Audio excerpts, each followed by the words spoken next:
مجھے جو عنوان جس پر بات چیت کے لیے بلایا گیا وہ ہے مقدسہ مریم کی پہاڑی کی تاریخ اور اس کی ضرورت اور ہماری زندگی میں اہمیت اور روحانیت۔ اس کے لیے کہوں گا کہ لفظ جب تک وضو نہیں کرتے، لفظ جب تک وضو نہیں کرتے ہم تیری گفتگو نہیں کرتے۔ گر محفل میں نہ ہو ذکر ماں مریم، گر محفل میں نہ ہو ذکر ماں مریم، لب کشائی کے ہم آرزو نہیں کرتے۔ عزیز بہنوں بھائیوں، قدیم ایام سے ہی جب مذہب کا وجود نہ تھا، انسان بلند و بالا چیزوں سے ڈرتا رہا۔ مثال کے طور پر سمندر، دریاؤں، بڑے بڑے جانوروں سے، پہاڑوں سے انسان ڈرتا تھا اور ان کو دیوی دیوتاؤں سے منسوب کرتا تھا کہ یہ بارش کا دیوتا، یہ سمندر کا دیوتا، یہ پہاڑ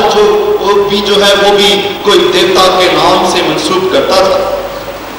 اور پہاڑ سے متعلق اس کو دیو ہیکل دیکھتے ہوئے اس کے لیے اپنے ذہن میں خوف رکھنا کہ یہ کوئی بڑی چیز ہے، یہ کوئی پاک چیز ہے، اس لیے پہاڑ کے پاس سے یا اس پر چڑھنے سے احتیاط کرنی اور اپنے آپ کو پاکیزہ کرنا یا پہاڑ پر پاکیزگی کے لیے جانے کا تصور پایا جاتا تھا۔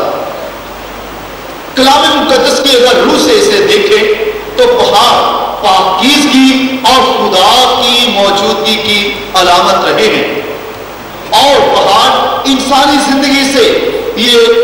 بالا تر اس کی دسترس رہی، تصور کی جاتی رہی۔ پہاڑوں پر خدا کی موجودگی کو مانا جاتا رہا کہ پہاڑوں پر خدا بستا ہے۔ اور اگر ہم دیکھیں تکوین کی کتاب سے ہی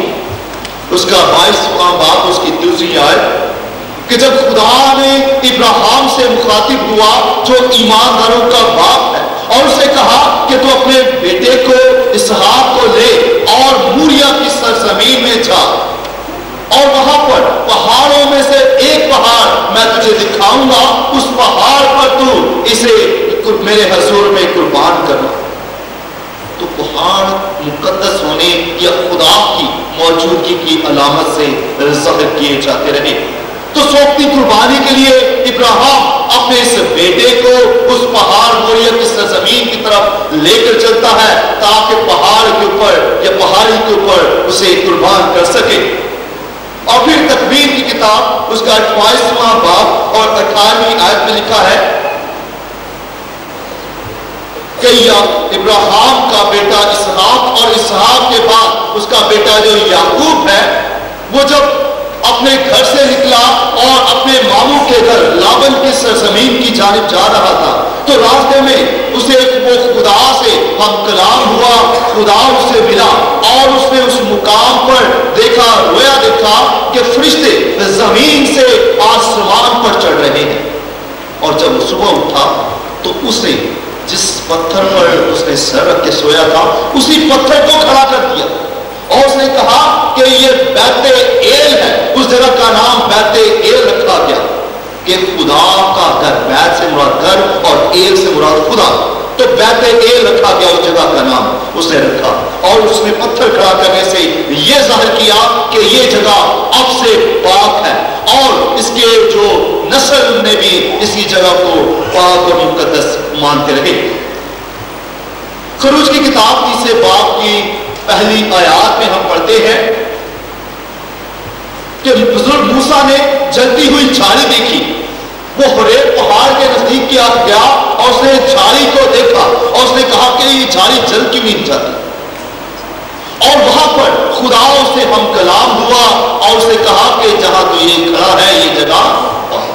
تو یہ پہاڑ کا ذکر، پہاڑی کا ذکر بار بار آ رہا ہے کہ یہ جگہ پاک ہے، پہاڑ پاک ہے۔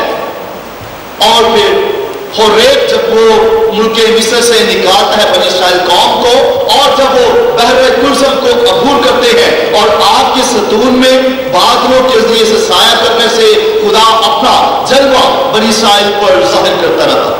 اور پھر آگے چل کر جب لوگ کڑکڑانے لگے کیا تم ہمیں پیاس کی وجہ سے مارنے کے لیے یہاں لایا ہے، تو خدا نے ابراہیم سے کہا کہ اس حریب پہاڑ کی چٹان پر تو اپنا آسا مار اور یہاں سے پانی بہ نکلے گا، اور پھر اس پہاڑ سے، اس چٹان سے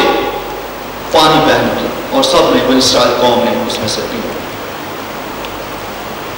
اس کے بعد ہم دیکھتے ہیں کہ بنی اسرائیل قوم وعدے کی سرزمین میں آ گئی، اور آ کر اس نے بسنا شروع کر دیا۔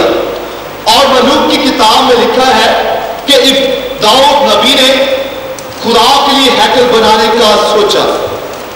کہ کیونکہ خدا کا پاک صندوق جو تھا وہ ابھی تک خدا خیموں میں سکونت کر رہا تھا، اور داؤد نے سوچا کہ اب میں خدا کے لیے ایک گھر بناؤں گا، ہیکل بناؤں گا، تاکہ خدا اس میں آ کر رہے۔ لیکن خدا نے کہا تو نہیں، بلکہ تیرا بیٹا، تیری اولاد اس ہیکل کو تعمیر کرے گا۔ اور پھر خدا نے سلیمان کو چنا اور اس نے ہیکل بنایا۔ اور یہ ہیکل جو ہے اگر ہم دیکھیں تو یہ کہاں پر بنائی گئی ہے؟ یہ بھی پہاڑی پر بنائی گئی ہے، کہیں زمین پر نہیں، میدانی علاقے میں نہیں بنائی گئی، بلکہ پہاڑی پر، کیونکہ یروشلم جو شہر ہے وہ پہاڑ پر بستا ہے، اور پہاڑ کی جو بلند ترین چوٹی ہے وہاں پر ہیکل تعمیر کی گئی، تاکہ دور سے تمام اقوام کے لیے یہ نشان ہو کہ یہ خدا کی موجودگی کی علامت ہے۔ تمام اطراف سے اقوام جب آئیں تو اس گھر میں، خدا کے گھر میں آئیں تو خدا کا گھر انہیں دور سے نظر آئے۔ اور داؤد بھی جیسے زبور میں لکھتا ہے کہ میں خوش ہویا جدوں مینوں آنکھاں لگی کہ آؤ یہوہ دے گھر چلے۔ اور خود یہوہ کا گھر کہاں؟ یروشلم میں، پہاڑی کے اوپر۔ تو عزیز بہنوں بھائیوں، خداوند جو ہے وہ پہاڑوں پر ظاہر کیا جا رہا ہے کہ مقدس جگہ، پہاڑ مقدس جگہ ہے، خدا کی موجودگی پہاڑی پر ہے، اور یہ ہیکل جو بنائی گئی ہے یہ پہاڑی پر بنائی گئی ہے، اور اس میں صندوق شہادت کو رکھا گیا، وہ صندوق شہادت جس میں موسیٰ کا عصا اور قوانین شریعت تھی، اسے اس میں لا کر رکھا گیا۔ اور مقدسہ مریم جو کلمے کو متجسد کرتی ہے، مقدسہ مریم جو کلمے کو اپنے اندر سما لیتی ہے، جو خدا کی شریعت کو اور خدا کو مجسم اپنی زندگی میں کر لیتی ہے، اسے کیوں ہم زمین پر رکھیں؟ وہ بھی تو زندہ ہیکل ہے، اس لیے اس کی جگہ جو ہے وہ عام سطح پر نہیں، بلکہ اس کی جگہ بھی پہاڑی پر ہی ہے، اس کی جگہ زمین پر نہیں۔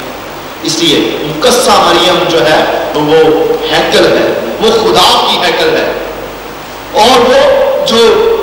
پہلی ہیکل میں صندوق شہادت، صندوق عہد کا صندوق رکھا گیا، اور مقدسہ مریم جو ہے وہ صندوق شہادت ہے جو خدا یسوع مسیح کو اپنے اندر مجسم کر لیتی ہے۔ اس لیے مقدسہ مریم کی جگہ جو ہے وہ بلند جگہ ہے، اس دنیا میں بھی اور آنے والی دنیا میں بھی، کیونکہ وہ خدا کی ماں ہے۔ مقدسہ مریم اپنی طرف لوگوں کو راغب کرنے کے لیے یہ تمام باتیں، یہ تمام اعمال نہیں کرتی رہی، بلکہ وہ یہ چاہتی ہے کہ تمام لوگ جو ہیں وہ خداوند کی طرف، اس کے بیٹے کی طرف لوٹے۔ عزیز بہنوں بھائیوں، کلمہ بے تاثیر نہیں لوٹتا۔ رومیو کے نام خط میں لکھا ہے کہ خدا کا کلام دو دھاری تلوار کی مانند ہے، یہ بند اور گودے گودے سے گزر جاتا ہے۔ اور اس شخصیت کی کیا بات ہوگی جس نے کلمہ کو ہی مجسم کر لیا۔ ہم کلمے کو سنتے ہیں اور یہ ہماری زندگیوں میں اثر رکھتا ہے، اور بعض اوقات ہمارے جسم سے ہم سمجھتے ہیں اس کو سنی اچھنی کر دیتے ہیں، لیکن مقدسہ ماں جو ہے وہ اس کلمے کو جو دو دھاری تلوار کی مانند ہے اپنے آپ میں مجسم کر لیتی ہے، اسے جسم دے دیتی ہے۔ اور کلام مقدس کو میں دیکھیں کہ اگر تکوین کی کتاب جو پہلی کتاب ہے اس میں پہلا جملہ دیکھیں کہ ابتدا میں جو ہے وہ خدا ہے، اور خدا نے اس نے کائنات کو تخلیق کیا۔ تو کلام مقدس کا جو پہلا لفظ تکوین میں ہے وہ ابتدا لکھا گیا، اور جب کلام مقدس کے آخری جملے کی طرف دیکھیں مکاشفہ کی کتاب میں، خدا یسوع مسیح کا فضل مقدسوں کے ساتھ رہے، تو آخر میں یہ آتا ہے، پہلا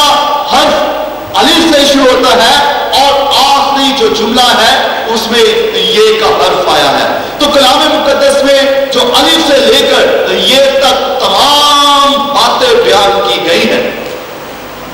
لیکن ان لفظوں کو بار لفظ ایک ایک بھی کر کے پڑھیں تو ہمیں کوئی بھی کلام مقدس میں ایسی شخصیت نہیں ملتی، کوئی بھی بڑے سے بڑا شخص ایسا نہیں ملتا جسے فرشتوں نے چھوٹے سے چھوٹے کسی فرشتے نے آ کر سلام کیا ہو۔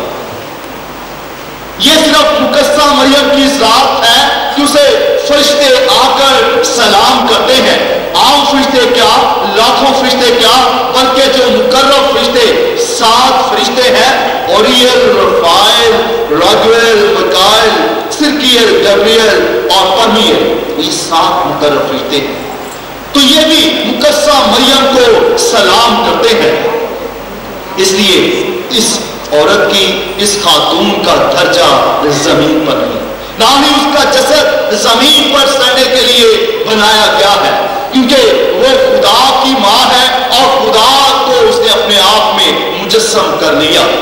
وہ دنیا کی خوبصورت ترین خاتون ہے۔ مقدس پطرس ڈیویس کہتا ہے اس کی خوبصورتی کے آگے شمس و قمر بھی شرمندہ ہو جاتے ہیں۔ وہ ہر لحاظ سے